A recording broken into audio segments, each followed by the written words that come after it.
मित्रों, 2022 फरवरी में एक पुस्तक प्यार का जन्म साझा कथा संग्रह मुझे प्राप्त हुआ है, जिसके प्रकाशक रवीना प्रकाशन दिल्ली हैं।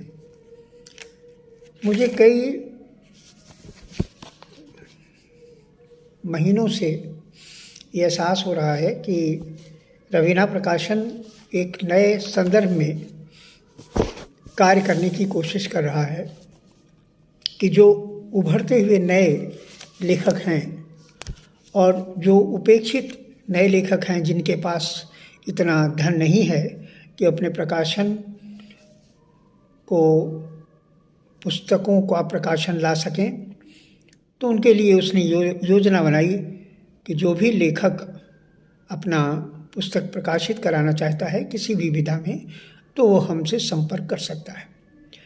रवीना ने यही कार्य किया, जिसके कारण बहुत से नए लेखक उभर कर के सामने आए और बहुत कई लेखकों की कविता संग्रह छपा, कहानी संग्रह छपा, उपन्यास छपा, जीवनी छपी, साहित्यिक निबंध छपे, कई विश्लेषण छपे, कई साहित्यकारों के शिक्षाविदों के पर निबंध छपे। तो ऐसा लगा कि मुझे ये हमारे देश में एक नया कार्य अपने में चल निकला है। तो मैं भी कोशिश करता हूँ, जब उनकी कोई किताब आती है तो सोचता हूँ कि मैं भी कुछ उनसे वार्ता कर लूँ, आपसे साझा कर लूँ, जिससे आपको भी ज्ञान हो कि ये किताबें जो आ रही हैं अपने में महत्वपूर्ण हैं, और इन नए लेखकों को प्रोत्साहन देने के लिए ज़रूरी है कि इन किताबों को आप भी पढ़ें और कोशिश करें कि आपके पठन पाठन में आए। तो ये नई किताब आई है हमारे पास, प्यार का जन्म। देखिए, प्यार का जन्म, इसमें तो उल्टा दिखाई पड़ रहा है, लेकिन मैं आपको दिखा रहा हूँ। और इसमें इसके जो संपादक हैं जय मोहन जी हैं, और जय मोहन जी ने कई कहानीकारों को इसमें सम्मिलित किया है, जिसमें मैं आपको बताऊं कि नागेश सुरु सेवालकर जी हैं, गौतम जैन, सुशील राकेश, जय मोहन, जहीर ललितपुरी, आनंद वर्धन वर्मा, डॉक्टर आनंद किशोर, डॉक्टर अर्चना पाठक, उमा वैष्णवी, डॉक्टर महेश चंद चौरसिया, डॉक्टर पवित्र कुमार शर्मा। ये 11 कहानीकार हैं जिनकी कहानियों को जय मोहन जी ने सेलेक्ट किया है। जय मोहन जी का जन्म महोबा में हुआ और इन्होंने MA अर्थशास्त्र और समाजशास्त्र से शिक्षा प्राप्त की। किससे कहूँ, कहानी संग्रह झोंका पवन का, कहानी गीत संग्रह झुंझुना, बाल गीत संग्रह कलरव, बाल कहानी संग्रह परसी थाली, सतरंगी कविताएं, कोरांचल, मैं देवकी नहीं, आदि इनकी कृतियां हैं। इनको काफ़ी सम्मान प्राप्त हुआ है, महत्वपूर्ण सम्मान प्राप्त हुए हैं, और आकाशवाणी से समय समय पर कविता और बाल कहानियाँ का भी इनका प्रसारण होता है। देखिए, गगन स्वर सामाजिक साहित्यिक संस्था गाजियाबाद द्वारा माँ सरस्वती रत्न सम्मान इनको मिला। गिरिराज सम्मान, महादेवी वर्मा रत्न मानव भूषण सम्मान, गौरव श्री सम्मान, अभिनव कला परिषद भोपाल मध्य प्रदेश द्वारा बाल शिल्पी सम्मान, गुगुन राम सामाजिक साहित्यिक संस्था भिवानी हरियाणा झुंझुना को सर्वश्रेष्ठ बाल काव्य, कलमपुत्र संस्था मेरठ द्वारा मानक उपाधि आध्यात्मिक काव्य श्री आध्यात्मिक काव्य शिरोमणि, अंतर्जातीय हिंदी सेवी संस्थान प्रयाग द्वारा सचिव साहित्य श्री साहित्यिक शिरोमणि मानक उपाधि, साहित्यिक संस्था दौसा राजस्थान शारदा सम्मान, भाव्य इंटरनेशनल संस्था जयपुर राजस्थान इंडियन बेस्ट स्टीज अवार्ड, भारतीय अमृत महोत्सव साहित्यिक सम्मान, पंडित हरप्रसाद संस्था मथुरा 21 रोचक बाल कहानियों के लिए बाल साहित्यिक श्री वीर भाषा साहित्यिक पीठ द्वारा वाचस्पति सम्मान, मीन साहित्यिक संस्था द्वारा साहित्य सागर सम्मान, MB फाउंडेशन द्वारा अमृत भारत सम्मान, गुप्तगु संस्था प्रयागराज द्वारा महादेवी वर्मा व सुभद्रा कुमारी चौहान सम्मान, अग्निशिखा 9 मुंबई द्वारा प्रतिभा सम्मान, हंस वाहिनी संस्था गंगा रत्न सम्मान, इलाहाबाद विकास संघ इलाहाबाद प्रतिभा सम्मान, विश्व लेखिका मंच हिंदी दिल्ली महादेवी वर्मा शक्ति सम्मान, काव्य रंगोली लखीमपुर द्वारा साहित्य सारथी प्रतिभा दादी सम्मान, आमलेस द्वारा हिंदी रत्न राष्ट्र गौरव सम्मान, मातृका मंच कर्म श्री प्रेरणा संस्था द्वारा गीत श्री काव्य श्री हास्य के लिए अट्टहास सम्मान आदि आदि। संवादय हिंद द्वारा पदक, ऑनलाइन द्वारा विभिन्न संस्थाओं से सम्मानित, देवपुत्र व किलकारी बाल पत्रिकाओं में बाल गीत और कहानी प्रकाशित, विभिन्न पत्र पत्रिकाओं में कहानी और कविताएं। इतने सारे काम सम्मान को प्राप्त हुए। मैं समझता हूँ कि एक वो गंभीर लेखिका हैं और संपादिका भी हैं। आइए इनके परिचय के बाद, मैं परिचय केवल इतना इसलिए दे रहा हूँ कि जो आप हमारे वीडियो को साझा करें, देखें, तो आपको ये ज्ञात हो कि ये जया मोहन जी कौन है, क्योंकि संपादक के बारे में भी पूरी जानकारी आपको होनी चाहिए।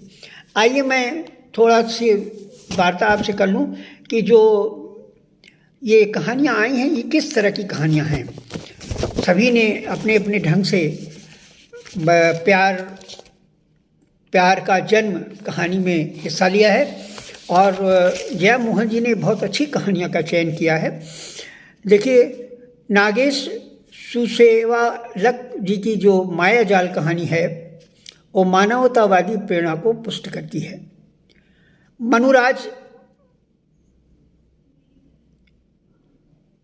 मनुराज कहानी प्रेम प्रसंगों को पूर्ण करती हुई कथा है।